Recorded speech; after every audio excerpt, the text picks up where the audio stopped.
Pickaxe. Hello and welcome to this week's podcast of a very, very special episode of One Life Left. I'm Simon Byron. I am Ste Curran. Go on, Anne. And I'm Ann Scantlebury. Hey, Anne's back. Anne's back. This is the... have you done a podcast intro before? No. This is new, brand new. This is new. This is exclusive hashtag content to our dear podcast listeners. Where we think, Anne, that this bit of the show, because it's not being broadcast on the airwaves, is lawless. It's a lawless state. You can do and say anything. So is there anything you want to get off your chest? Just really enjoyed being here. Did you? It's so nice to have you back. Yes. We ended quite hurriedly because of the pressures of a regular broadcast slot. So don't think we sort of rushed the goodbyes, but in a way that was good because it stopped me from welling up. Yeah. We can't have you crying again, Simon. We can't have me crying again. I was going to ask if I cried on the show. No, have you? I don't think so. Maybe that's for the next 500. I remember when we had Craig the Rage McCullen on the show early, I cried with laughter, like genuinely. I think it's one of the worst shows we've ever done because... Congratulations. Thanks. Because I couldn't breathe. I was laughing too much. He was exceptional. But all those early shows have disappeared off the internet now, so... have they? Yeah. Because I was, as part of the research for the extended news section, prepare yourself, some of the old shows we listed episode numbers on. I think Joe Cornish was 89. And then it said, oh, just download it here. And then, of course, you click on the link and it's gone. Gone forever. I don't know whether they have gone forever. I think those have just been rehosted. So some of those links will be dead. But I think that's fixable. I'm not sure where the old shows are. Maybe on an old hard drive. I'll have a look around for them. But what I was about to say is my voice is, by the end of that show, is really starting to give out. I think after Maraoke last night went a bit too hard at it.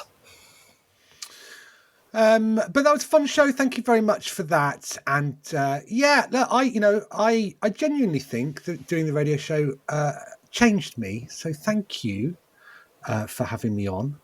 And thanks to Robert Howells for leaving. Oh, here's something exclusive for podcast listeners. I saw Robert Howells yesterday. What? Hello, you've been having an affair. Are you doing a podcast? Yeah. Is he the father of your child? Well, I saw him walking down the street and I was like, hey, let's start a podcast together. Let's go for 500 episodes really quickly. No, I saw him and I didn't say hello because I didn't quite clock who it was until just after he'd walked past. And I thought, thanks, universe. We need to bring him back into this. Not actually, but, the spirit of him, because he was there at the start. Yeah. Seriously. What an amazing coincidence. Are you firing me? Imagine, I haven't been on the show for ages and I've come back and told you you're out. Exactly. Well, fair enough. Yeah. What was he doing? Where were you? Well, I think he doesn't live too far from me. And I was just walking to the station. And he was walking past. Do you think he listens, him and Major Nelson? I mean, I can only hope. Wow. That's the universe telling us something, isn't it? I know. But what? Find out over the next 500 episodes, won't we? We changed you, Simon. We can change you back. That's right, yeah. Good. Anything else exclusive? I'd say we hurriedly said donate to the Resonance fundraiser. Do. I know this bit isn't going out on Resonance, but they'd get embarrassed if we said it. That's not true. There is a fundraiser going on at the moment to help support the radio station, which exists of grants and donations and support. There's a gig going on now, actually. You mentioned Daniel Kitson. He's on stage at the Bloomsbury Theatre right now with Stuart Lee, a part of the fundraiser. But there's other stuff that you'll be able to see if you go onto the Resonance FM website and search for that. And every year they have brilliant auctions as well. They do.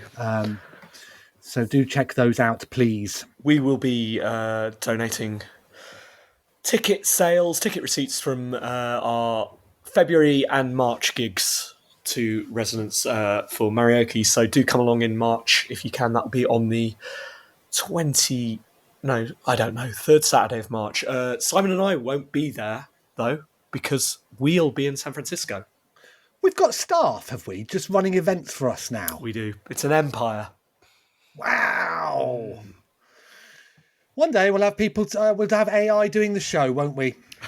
Feet Maybe up. sooner than you expect. I talked to someone about that this week. To an real AI person? voice company, and I said, I tried training. I tried training. Did I tell you this, Simon? No, but I did see it on the internet. Tell Anne. I tried training the so this voice AI company, they take anyone's voice and they can then make that voice say anything. And I thought that'd be brilliant with Simon because I could get him to say anything on the show. I'll say anything anyway. So, yeah, I know. Absolutely anything. But I wouldn't have What to do you ask want? you. I wouldn't have to communicate with you. Yeah. And so I trained it on a couple of our Simon, and it did a Simon voice, but much posher. Ooh. Yeah. Oh, I put this on, Ste. I'm like David Tennant when he does his Doctor Who. When you hear me in real life, I'm thick, posh. Anyway, Anne, so good to have you on. yeah, super Nice to see you guys. Please come back on. Will you come and celebrate episode 501 with us? No, that's I only do even numbers. Okay, well, thanks for listening, everybody. Here's the show.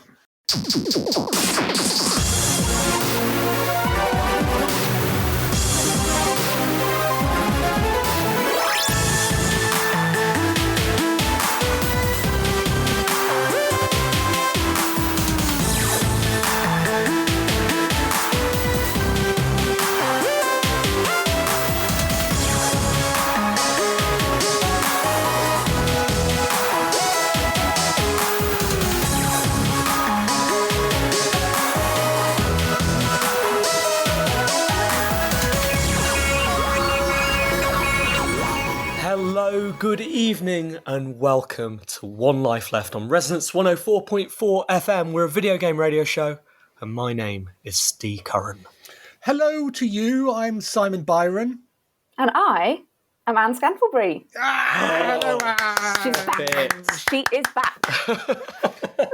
Nice to see you, Anne. Where have you been? Oh, just around, just going around mostly. Yeah, you remember I had a baby. Turns out you have to look after them all the time, just all the time. So that's the main thing I've been doing. How is the baby doing?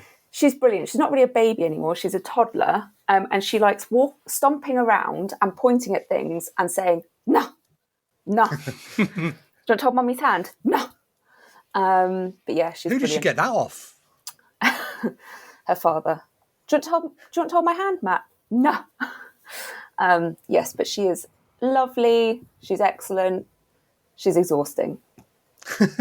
A bit like both of us. Yeah, very much. I feel like I've come into this, into motherhood, very well prepared. Well, it is so good to see you and hear you again. We are a video game radio show, but this is going to be a very, very special one, isn't it, Simon? Happy birthday to us. We're 500 years old. No. 500 years old. Feels like it a bit right now. Doesn't it? 500, the big 500. Did you ever think we would get here? No. And how many episodes do you think we'd make it to? 6 to 12. So we've exceeded that. That's great. I mean, I think after the first one, you thought maybe 0. 1. No, I thought we'd persist, and then I thought that we'd go. Well, look, we tried. We didn't just give up after 1. We tried, but this isn't for us. Let's just leave it alone. And we are still trying, aren't we? Yeah. I wasn't there for the... Sorry, I was there. I was the guest on the first show. Yeah. But just talk us through how the show started, whose idea it was, and how you felt after that first show. Well, I know that I think the idea came about when we heard that our one of our sort of comedy heroes, Daniel Kitson was doing a radio show on Resonance. And I think part of the feeling was, well, if he can do it, why can't we? Aren't video games a natural fit for radio? And I just did some Googling and talked to my friend Robert Howells, and said, do you think we could do this? Talked to Scants and said, do you want to do this? And then I emailed Resonance and I suggested that we do an hour-long radio show that played a bit of video game-related music and chatted about video games. We needed a title, and I suggested to Resonance, Game Unwatch. And they said, absolutely not. Absolutely not. And by the way, can Peter Crouch do it? And then came back to them and said, what about One Life Left? And they said, all right then. And they commissioned us for 6 episodes. That was back in 2006. And we're still here in probably thanks to Resonance, which is the greatest radio station in the world and also apparently the most tolerant. So I was going to say, do you think they regret answering that email? should have kept the out of office on for 16 years. Yeah, maybe. We've made some good content though over the years. Really solid content. You'd hope so. Yeah. Like averaging out over, we've probably produced. I mean, if you diluted it down, how many very, very good episodes do you think we'd make out of the 500? What, the whole thing? Yeah. All good. All good, yes. Very few. No, I think it's very easy for us to get wrapped up in that kind of British self-deprecating humour. But would we really have managed 500 episodes if we weren't good? I mean... We're proving it now, Steve. We're proving it now, aren't we? It now. Would talk us through that first show then, because it was a very different format. And apologies, listeners, particularly new listeners. This is going to be quite self-indulgent, this show, or this particular episode. I say this show, 499 self-indulgent ones. We're going to talk a lot about the history of it, but take us back, you two, to that first show in Denmark Street.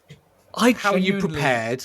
I don't remember much about it or the preparation. I remember the studio being very precarious. It did feel precarious, wasn't it? It was a split level. Yes, so there was a very, very steep staircase up. So you went in next to a restaurant on Denmark Street, and so there was always a very, very strong smell when you went in through the door. Then I think you went... there were definitely a very, very steep staircase that was really narrow, and you had to wait for the other, the show that was on before yours to come downstairs before you could go up. So there had to be a bit of time in between shows because you could only have 6 people at a time in there.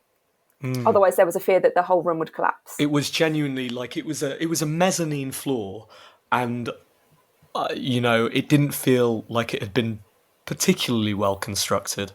Not Resonance's fault. Not Resonance's fault. At all. No, not landlord, probably. And that just made it more exciting, didn't it? And it gave you something to keep your mind off the fear of actual broadcasting. Fear of the place collapsing was very present. Well, of course, the building's not there anymore, is it? It fell down, famously. How many people did they have up there? No more than 6. I don't remember much about the prep for the show itself, or indeed the show. I think we did a lot of, we used to have many, many more features on the show, little pieces we would drop in throughout the show. And I don't actually remember any of the content from that episode. I remember I had loads of stuff printed out to read through. Oh, and it was just too long. And I remember stumbling over it and just going, I can't even read. Oh, for goodness sake, why are you doing this? That bit wasn't great. I think that was when we had also started doing Ann fiction, when I was finding the best video game fan fiction on the internet and reading that out loud. And that was a time. And Look how Ann that art turned out. as well. Yes, I remember Ann you art. definitely holding up some of that Ann art Yeah. in the studio. You had to draw video game characters, and I think we described them, and then the listeners would win Yeah. the original pieces of Ann art. I still have You've some got of a good those. name. You got a good name for features, that Anne, haven't you? You Yeah. can't do Simon. Simon, not. Yeah, it doesn't work. For No, maybe why do you that's- think they asked me to join? I don't know anything about video games. She's got a Well. good name. Get her in. We're going to talk about some of that actually, some of how you were represented in the early years, Anne, because I have been doing some prep. Oh, yeah. And I thought we could cover some of that shortly. After the show, though, didn't you have a quite strong reaction? It was you, Anne, was it? Did you? Yeah, I cried. You cried.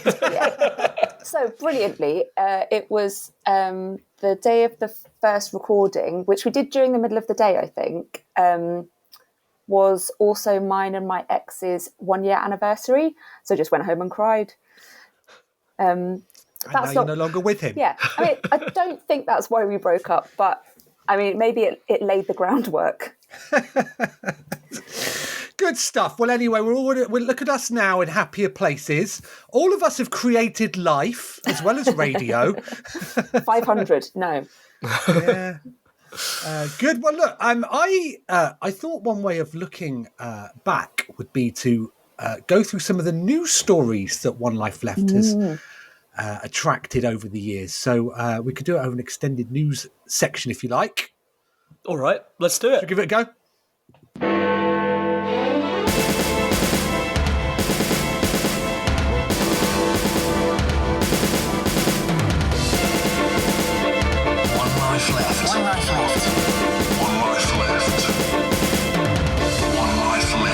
Video game news with Ann Scantlebury.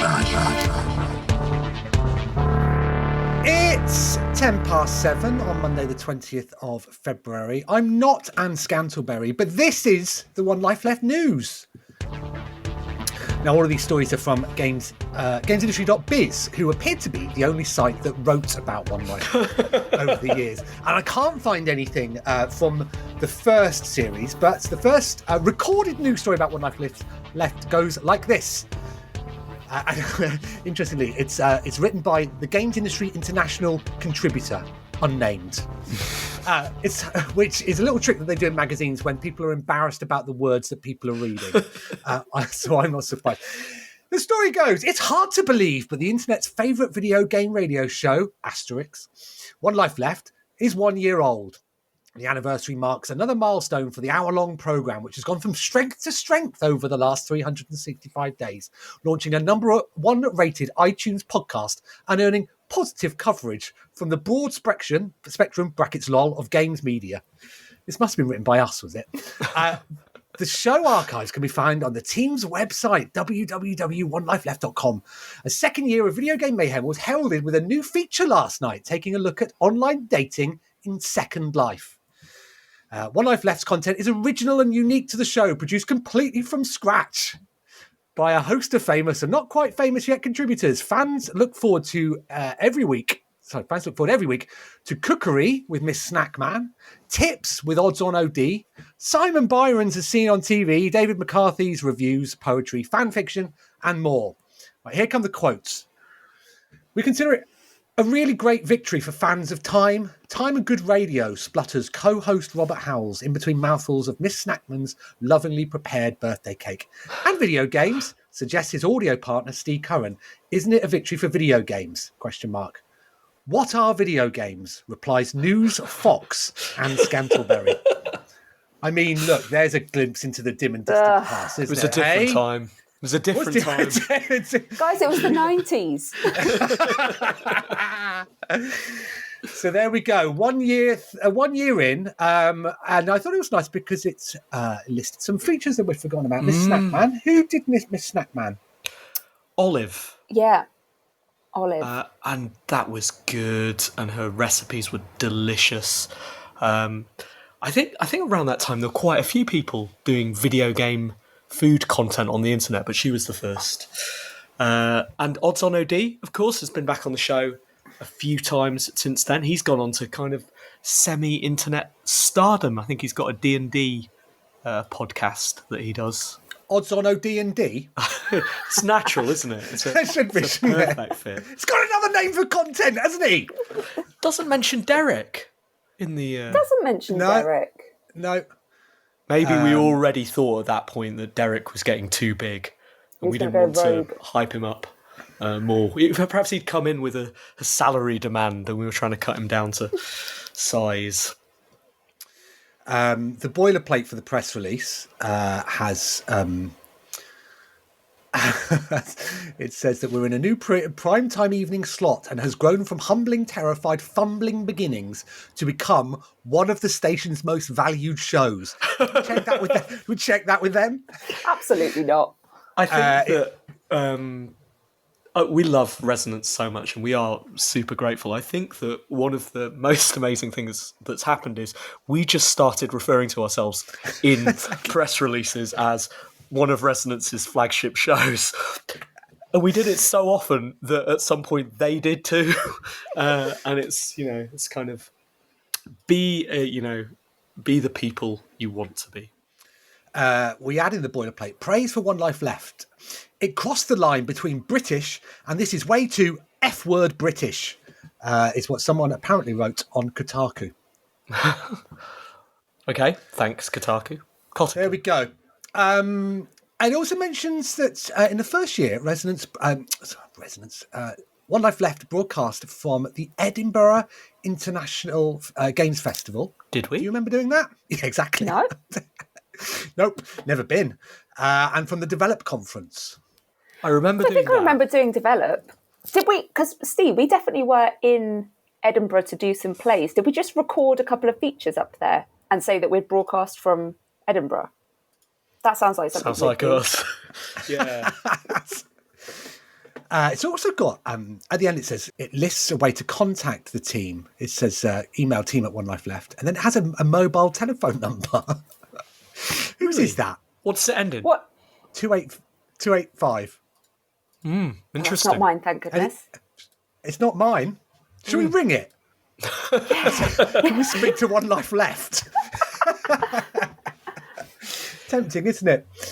The asterisk refers to a previous press release. So when we say the internet's favourite video game radio show, refers to this press release here, which was a story written by Rob Fahey. He was proud of this one. Is this March another 9th, news story? 2007. It sort of links, really. But it's just...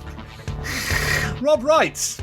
Europe's only FM broadcast gaming radio show, One Life Left, has soared to the top of iTunes rankings for games podcasts, outstripping competition from US shows including 1UP and Microsoft blogger Major Nelson. The hour-long show, which is broadcast on London Arts Council-funded Resonance FM, took the coveted top spot on iTunes for the first time this week. Over a dozen British industry veterans contribute to the show, which is presented by self-styled gaming miscreants. This is you, Steve Curran and Robert Howes, along with newsreader Ann Scantlebury, presumably not a miscreant, Anne. No, I'm not. Now on its 33 weekly show, One Life Left has also broadcast some key gaming British events, including the Develop Conference and the Edinburgh Interactive Entertainment Festival. We must have done it. We certainly said you did it. Yeah, I said it loads. I mean, what is truth, anyway? So... topped the iTunes rankings. How many times has that happened since? Beat Major Nelson. That's what I'm proud of. Screw you, Major Nelson. Yeah. I think I remember being Is he quite proud of 500? that. Is he 500? Couldn't be. But there we go. Back when that sort of thing was important, I guess. It was back before everyone started doing their own podcast, wasn't it? Back before Parco had the idea. Do you know about this, Scants? Yeah, I've seen it. I've seen it on the internet. I haven't had to Have you listen. been on it? No. What would I have to say? Well, I would have a lot to say to him, actually. and that's why he will not invite me. Well, maybe you should only communicate him through a rival podcast. What colour would you say to him? Red. Would it be red? Oh, it would be blue. Yeah. Blue. Yeah. There we go. Yes. So, are we interested in the charts anymore, or have we grown out of that? I mean, it would be great to be number one, and Would it? maybe we are. I don't know. I don't look at them. Like I think I've said this before on the show, but one of the things that is really important to me is to not get neurotic about listener figures. Partially because you can count them on the fingers of one hand, but secondly because I don't want to know if one of those listeners has turned off last week because they didn't like one of the features that we did, or it doesn't matter to me. The most important thing is that we really, really enjoy doing the show, and I think if the motivation was listener figures, we'd have stopped doing this a long time ago. And I'm very, very glad we don't. I'm very, very glad we're still doing it. I see the figures, and I told you that Pickaxe are pretty darn happy.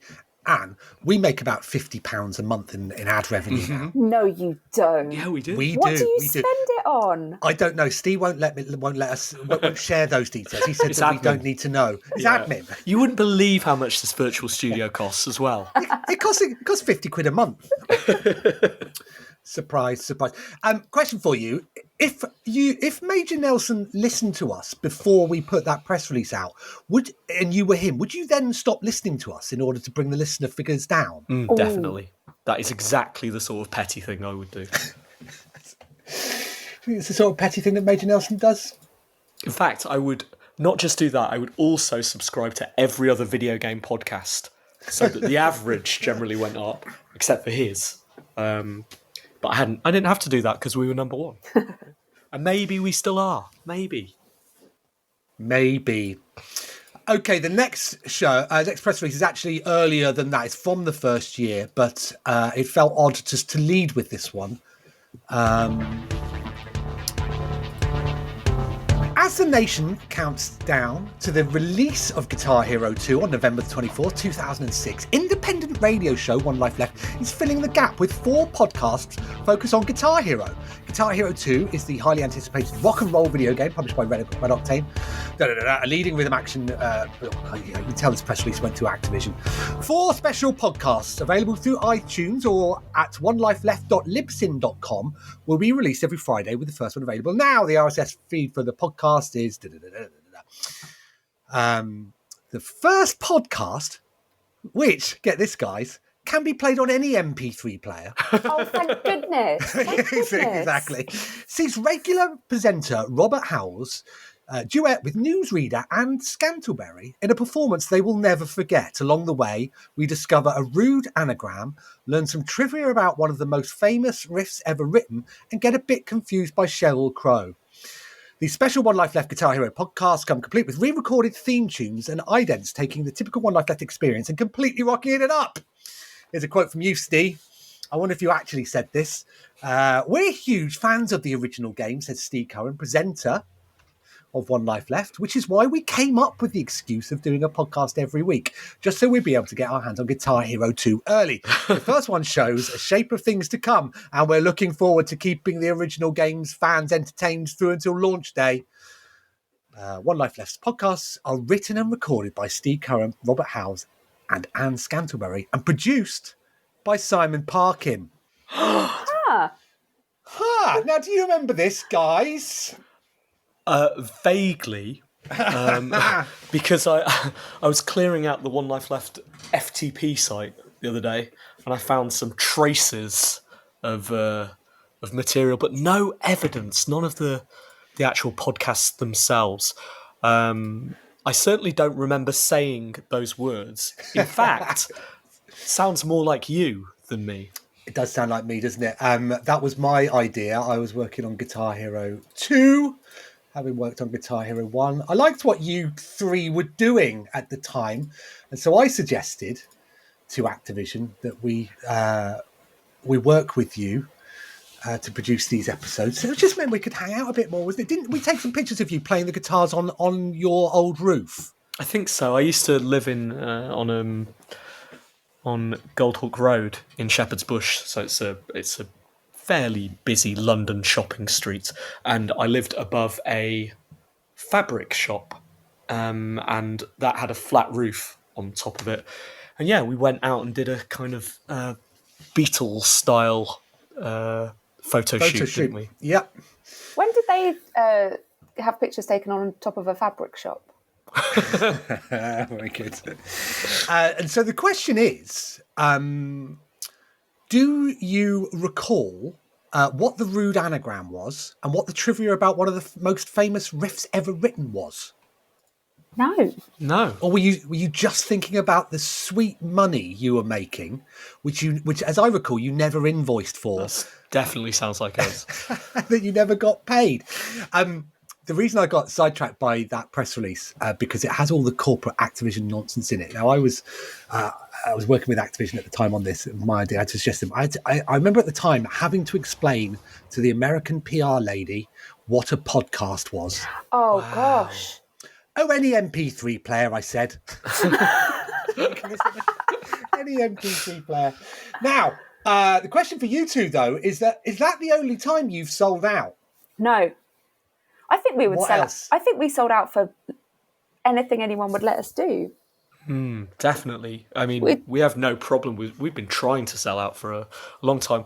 We do still occasionally sell out Maraoke songs. So if we're doing a corporate gig, we will write them a song for 300 quid, I think. So that's quid, our mate. price. 300 quid in cash, preferably. So do you remember the other branded One Life Left? Do you remember what that was? Oh. Let's have the news jingle, please, Steve. Rising Star Games and Resonance FM's One Life Left have today announced Half-Minute Heroes. A 4-part audio experiment which combines Half-Minute Hero with the game's media award-winning broadcast to create the world's fastest gaming news. Running for 4 weeks from 9th of February until 8th of March 2010, the One Life Left half-minute specials will round up everything that's been happening in the previous week, all in just 30 seconds. The 30-second specials will bridge the gap between Series 5 and 6 as the team take a much-deserved break from delivering what's literally been described as the best games broadcast, brackets 2009 GMAs. The half-minute heroes, OLLs, will be available free to One Life Left iTunes subscribers every Tuesday morning and also available to stream from the Rising Star Games Hoshi sites.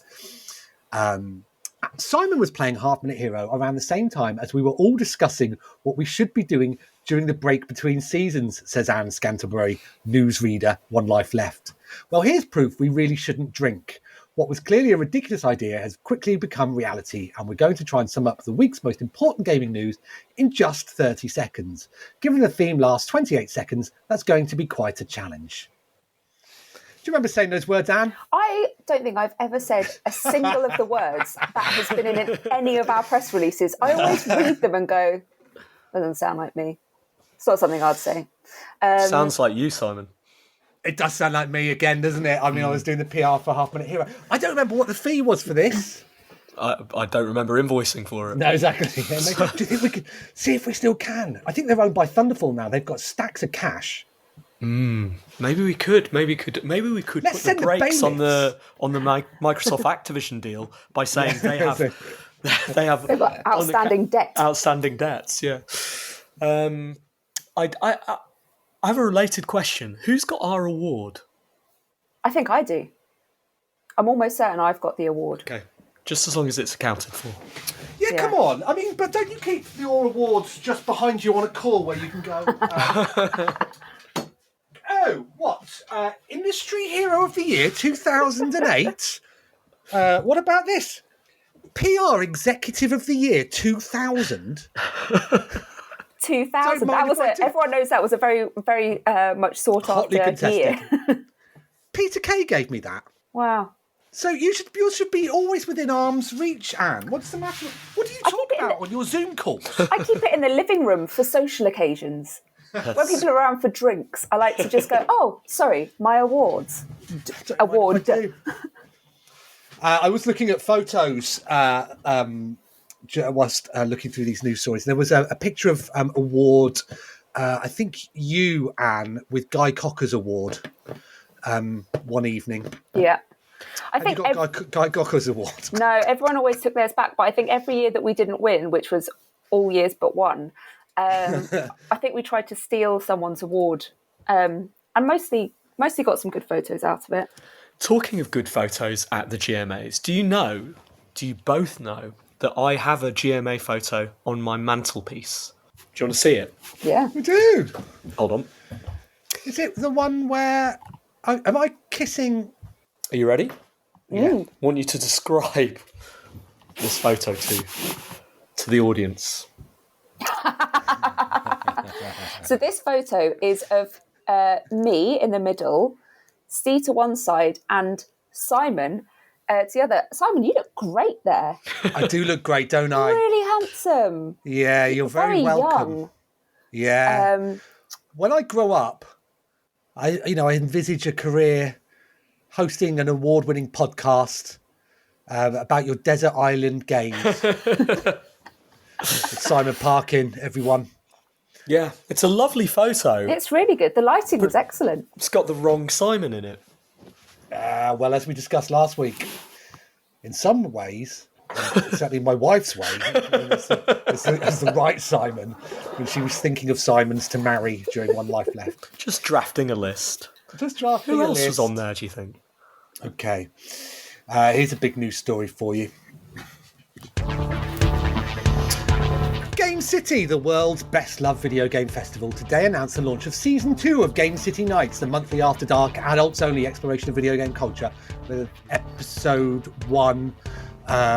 sorry, I'm reading ahead now because I might have got the wrong story. Details of Episode 1. Game City Nights take place at Antenna in Nottingham, Beck Street. This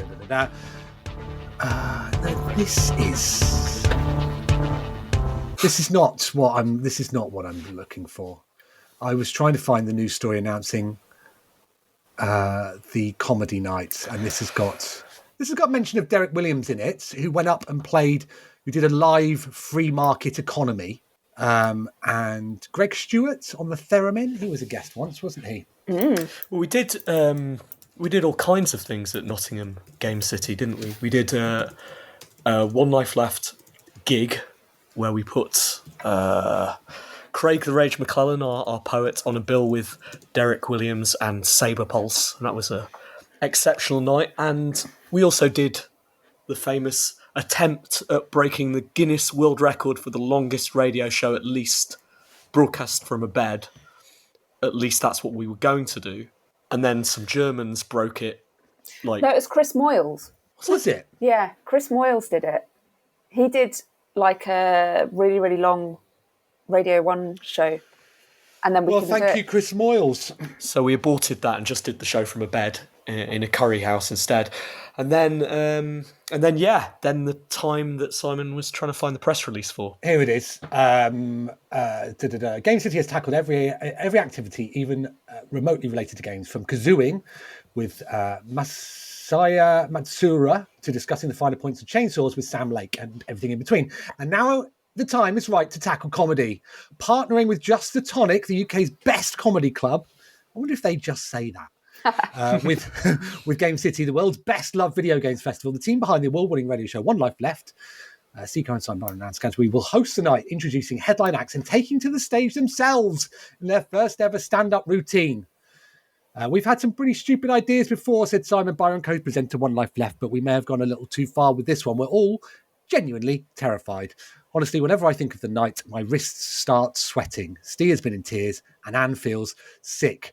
But that may be the early stages of pregnancy. Really early. Who can tell? It was quite a night. He added, fortunately, we've enlisted the help of some actual top comedians, so there will be some actual genuine laughs on the night. But the opportunity to watch three idiots with no jokes between them literally die on stage as part of the world's first ever video game stand-up night is surely too much to pass. Particularly as there's no EastEnders on a Wednesday. That dates it, because obviously there are EastEnders on Wednesdays now. So, that was a fun night, wasn't it? Now that we can look back at it. Was it? I think... Yeah, sorry, Anne, go. Well, no, I was going to say, I remember feeling so nervous before doing it that I thought I had given myself a stomach ulcer. Oh, it was awful. And then you're on stage and it was brilliant. But it could have been, oh my goodness, it could have been terrible. Just the run up to it was awful, just awful. I talk about the story behind it quite a lot because you'd suggested it. I'd said, absolutely. You'd said no. Sorry, you'd suggested we should do video game karaoke, and I said absolutely not. It's a terrible idea. You said, what about stand-up comedy then? And I was like, oh, I don't really want to, maybe. Then we did our famously bad best man speech. And what came out of that were, I just remember in the literally like 5 minutes after coming off the end of that, just you going, right, well, we're not doing stand-up comedy. I guess we have to do the video game karaoke. So that is kind of the genesis story of Maraoke. But obviously we, like a year later, when we'd sort of forgotten how bad we were at this stuff, committed to doing the stand-up comedy. And we had a really nice run-in of shows, didn't we? Of lots of comedians came on, gave us advice. And I was still a bit like, this is a bad idea. But I got more and more into it, and I could tell you were getting less and less into the idea. And I remember that journey up on the train. You, Simon, was sitting in a luggage rack. And you looked more sick than I've ever seen you. You just, yeah. But it was, like Anne says, when, you get to that moment, I think I have it a lot when I do my talks, that the run up to it, the couple of days before, you're a bit like, oh, what can I fix? What can I adjust? But in that sort of hour just before you go on stage, it's brilliant because you can't change anything. Whatever happens is going to happen. And I absolutely loved it. And I don't want to do it again. No, I don't ever want to do it again. It was, I remember before that, I hadn't written anything, and you two were going like, oh yeah, I've got some things, and you were testing some stuff out, and I was like, oh, I haven't written anything. And then my grandmother died, and there was time pressure, and I was like, well, I'm very sad, and I better write some comedy. But that focus really took me to where I needed to be, which was SingStar. And I remember doing loads about SingStar Take That. I ended up singing at the end, picking to pieces Babe by Take That and singing along with that. It was a very weird time. So the first time that we did stand up was to each other, wasn't it? Was that and we did it in a pub near to Ste. We read through them, didn't we? I think we did it in Steve's front room, and then we did it, and then went to the pub, and then we did it at the Blue Posts. So that was our first gig, Friends and Family. Yeah. I've got a recording of that. So that's the one that you've got recorded, is it? Yeah, and it's because it's recorded from the soundboard, like it's not recorded from the room. It's just you don't hear any laughter throughout. It's just yeah. I mean, that sounds how I remember it, I think. Exactly. And then it was straight up there. And yeah, horrific journey up. Just the hours, minutes beforehand. Terrible. The comedians were all lovely though, weren't they? So lovely. And it was they were great. Did I compare the first half and you do the second, Steve? Was that, or was it the other way round? I don't recall doing any comparing. You did do comparing because you did the Frogger joke. What's the Frogger joke? I don't know. I just remember you doing the Frogger joke. It does, doesn't it? I just remember being backstage and going, oh, he's doing the Frogger joke. Oh, he's obviously feeling all right up there. I don't remember what it was. Okay. You're going to have to make one up now. Yeah, no idea. That's super exciting. That was the year. So I found comparing easier than the 10 minutes that we did, although, admittedly, it was fine and we got some laughs and what have you. But the comparing stuff, because that year we met Jonathan Blow was also up at Nottingham, wasn't he? And when you do a radio show, it's strange, really, because obviously you are broadcasting and you expect there to be listeners, but you're always surprised when you hear people listen to it. I was particularly surprised to discover that Jonathan Blow had been listening and had heard my opinions about his game. But that did give me the off-the-cuff joke at the start, which was about turning back time. And yeah, so it was funny. It was a funny time.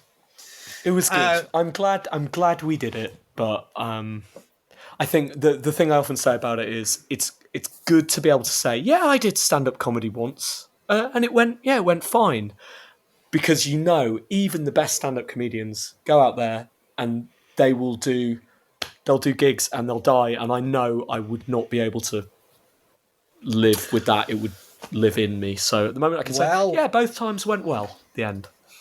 Well, if you, I'm not sure if you recall exactly what or how we were rated by, I've forgotten his name. One of the comics, he said that he thought we'd been doing it for 6 months. It's all right, isn't it? It was all right. I'd take that. The thing that annoyed me the thing I wish I'd known was the value of a pause, because we watching them from the back of the stage after we've done it in the moment of elation. I remember standing at the bar at the back and watching the pros do it, and just that confidence of a pause and the ability to let the laughter settle and stuff like that. Because I think my 10 minutes was probably about 7, because we just sort of rattled through it. But yeah, it's a good time. I think having done that, we say we didn't want to do it again. Because it didn't go disastrously. We felt, we went out that night and had an amazing time. And got drunk and did karaoke, and then we were like, oh, we can do stand-up comedy now. And then because we used to have Christmas parties in the Blue Posts, and that Christmas party, do you remember this, Ann? Ste didn't come because he wasn't well. Yeah. So Anne and I hosted it, and we did some early stage. Did we do early stage Maraoke there? Maybe. Yeah, and then we were like, guess what, guys? We did stand-up once. We're going to do it for you again, and we couldn't remember any of it. We were too drunk. We were too high on our own brilliance. And everyone was like, yeah, go on, do it. Yeah. And then, we just froze. Couldn't remember it.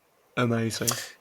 So yes, that was enormous. But I think having the privilege, Game City, like Resonance, were enormously kind and tolerant to us, and we got to do lots of things. And obviously, Game City might not be going anymore, but its legacy lives on in the form of Maraoke. That's the legacy that it's decided to leave behind. Well, what Ian's, so we all have children now.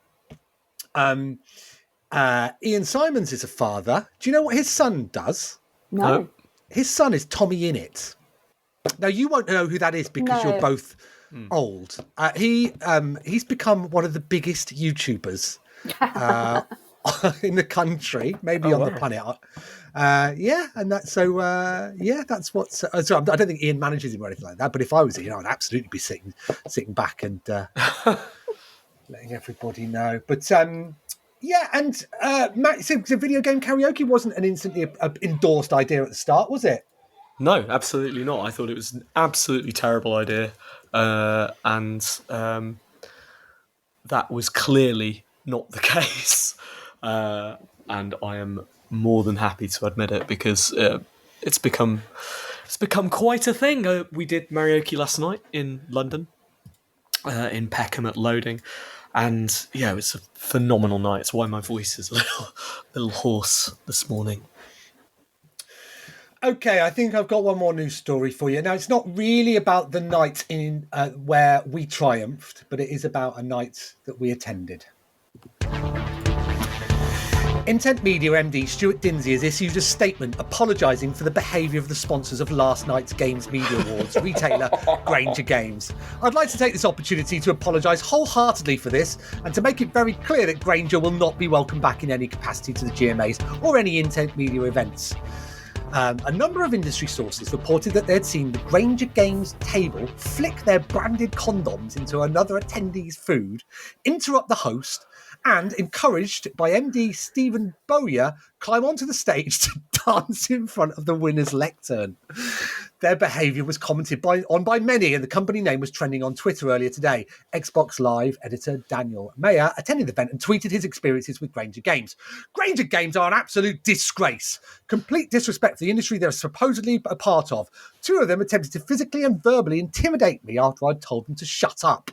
A Twitter account in the names of James Gee, a Granger Games area manager, replied to the controversy. What a joke this is! Massively blown out of all proportion. So, surely all you humans have better things to talk about. So, yes, that was the Games Media Award, not the year that we won. Do you remember that night? Yeah, I don't remember it. Oh, God, I remember it. When you arrived, there was an orange Hummer outside, a stretched one. I don't know if they're all stretched. I don't really travel in them. And you were greeted by, oh my God, what year was this, Simon? 2011. So 2 years after we were victorious. Yeah, so it was the 90s. And you were greeted by women in orange bikinis and little people being used in an entertainment capacity, which was just, I mean, set the tone for the night, I think, already. And then, their table was just getting wild. And I think what we were told was that they'd been on a train down from Newcastle just drinking since the morning. And they were just having a lovely time, but then they made everyone else's time miserable. Were they drinking or were they also smelling things, Anne? I mean, I didn't see anything like that, and I can't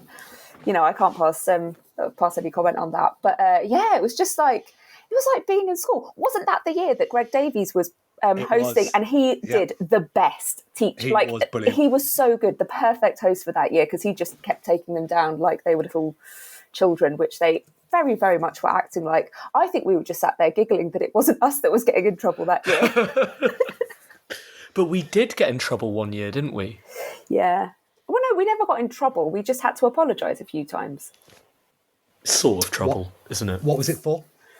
I think it was a year when we had... Look, we just like to entertain ourselves and others, hence One Life Left. And we had come up with a game which was essentially pushing people over. But it was quite funny, because what you had to do is someone had to engage the person.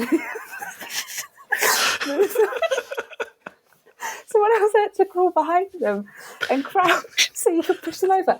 Incredibly dangerous. If I saw anyone do this now, I'd think they were an absolute idiot. Or like they should just be chucked out of wherever they are. They should definitely take whoever they pushed over to karaoke to apologise. It was a different time. It was the 90s. Who's the most famous person that we pushed over, would you say? We were quite proud of it for one time, for a while. Do you remember we pushed over... we pushed over Phil Fish once. It's really dangerous. It's really bad. We shouldn't Really, have done really it, bad. and nobody should have encouraged us. And, you know, I feel terrible about it now, but it was always funny seeing Simon, you just crawling behind someone. It's really not okay. This is Very not bad. It's not okay. We had to apologise. Yeah, who did we apologise to? Daniel Nye Griffiths. We had to take him out for karaoke. We did have to take him out for karaoke. Which I think is what we think of as an apology.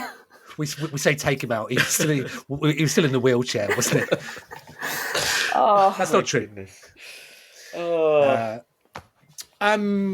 Yeah. So who was the other?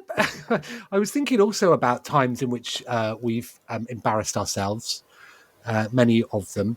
The other time was during the first Maraoke. I think it was.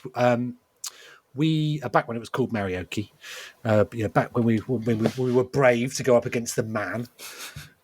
Back before Nintendo had actually talked to us, you mean? Well, and there was some controversy about one of Simon Parkin's reviews, wasn't there? Yes. He'd given a game in The Guardian 3 out of 5, and there was a developer there who took umbrage with it. And friend of the show, friend of ours, Leo Tan was there, wasn't he? And our joke, giving everything 7 out of 10. Oh, I remember. Leo Tan called him a 7 out of 10, the worst swear word. Oh dear. He did. But at least that wasn't actually us. No, that wasn't. We just But it provided happened on the our setting. watch. Happened on our watch. Yeah. So we only won one Games Media Award, and now they happen. I think so. The year after, we lost it to. So I think we never expected to win. Never expect to win. You win. Oh, we're going to win from now on. We lost it to something called "Sent You a Message." Was that the one that was on the Xbox? That's literally just now the second time I've ever heard of that. So I remember when we lost one year, we took umbrage and dealt with it in the only way we knew how, which was by we got my friend Corey, who works for the dictionary, to come onto the show. Because the title of the award was Best Broadcast, and we were not convinced that whoever had beaten us was a broadcast. It felt quite narrow, just being transmitted to people who had an Xbox. So we got Corey on, and Corey confirmed that would not meet the dictionary definition of broadcast, and therefore they should not have won the award. But then later on, we got her to define the word best, and it turns out we did not fit that definition either. So, I'm not sure that was Sent You a Message. May have been Inside Xbox. Right. Well, where are they now? They're not 500 years old, are they? No, we're not. Well, we certainly are, or I feel it. Simon, is that the end of the news? That's the end of the news. One Life Left video game news with Ann Scantlebury.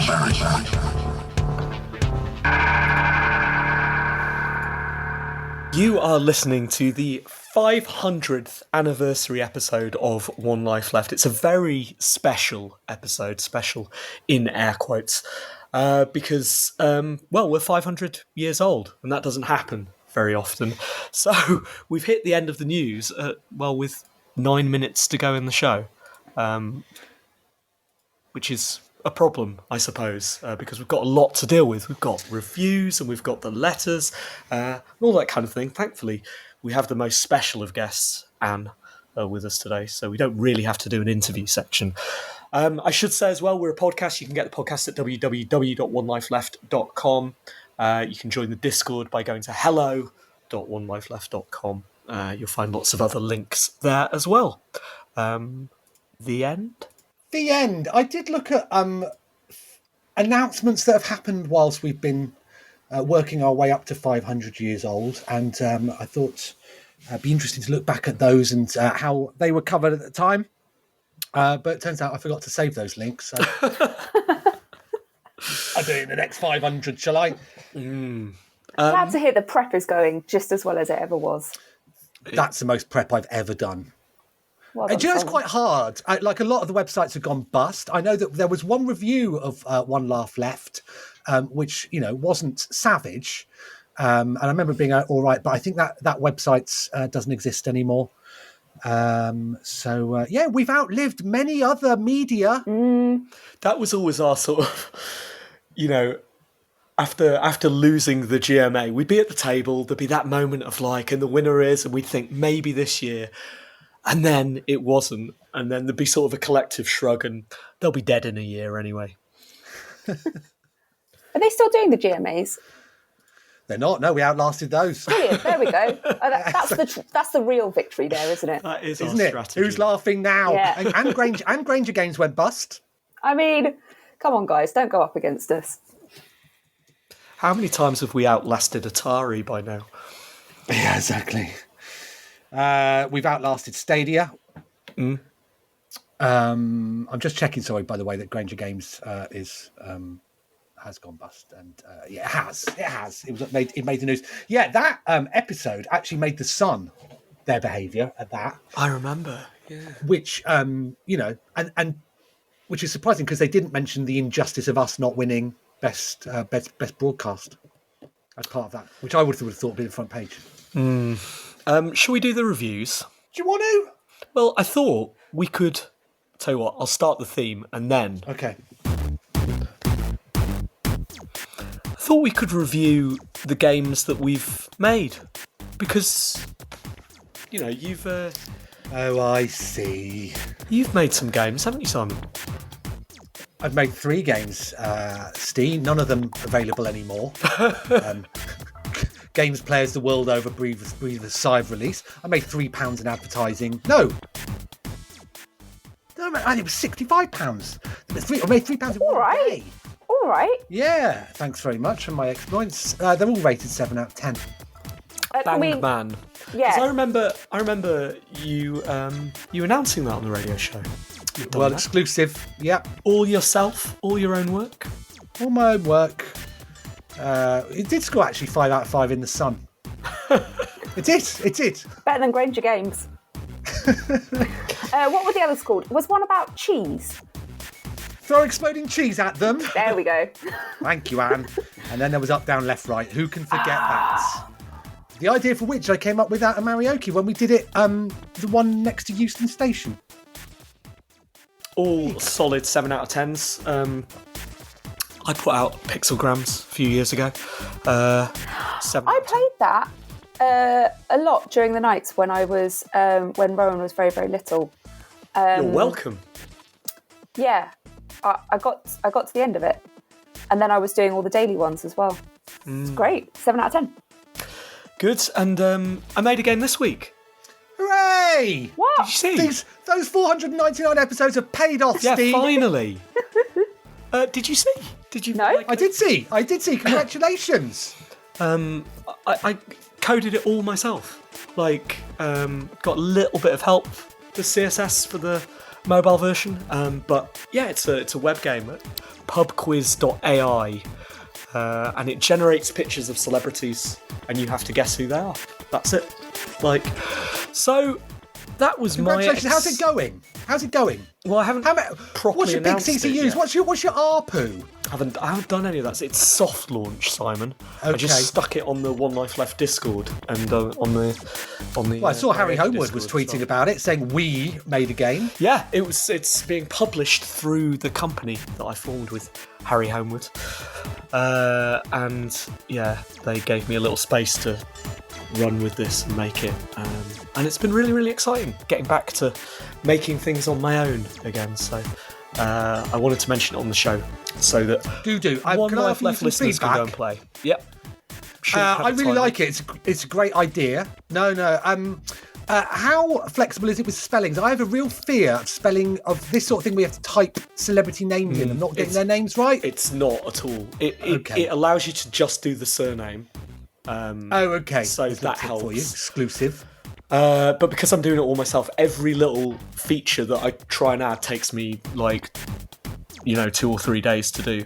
So I have to be very choosy about the things that I add. And indeed, I really regret adding a timer to it and want to remove that. And that's going to take me time to do. That's my next project. But do go along and have a go and let us know on the Discord what you think and what I should change. Because it's entirely in my control. It feels weird being able to go and poke around with something and fix that kind of thing. I haven't done anything like this since I made a VR cricket game, I think 6 or 7 years ago, which was the last thing I put out all on my own. So, and that actually, as I put out, never left my PC. So yeah, exciting times. Give it a score, Steve. Anna, 7 out of 10. Well done. Anne, have you got anything you want to plug? Motherhood, thumbs up. There you go. Good stuff. We're hurtling towards the end of the show. Don't forget to buy Aces and Adventures this week when it launches on Thursday.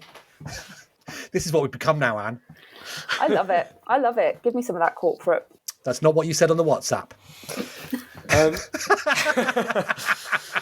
It's been super fun having you back, Anne. Thank you so much for Yes, joining come back us. next week. Yeah. Come back next week. Come back forever, please. Come on, broadcast with a baby. Oh, guys.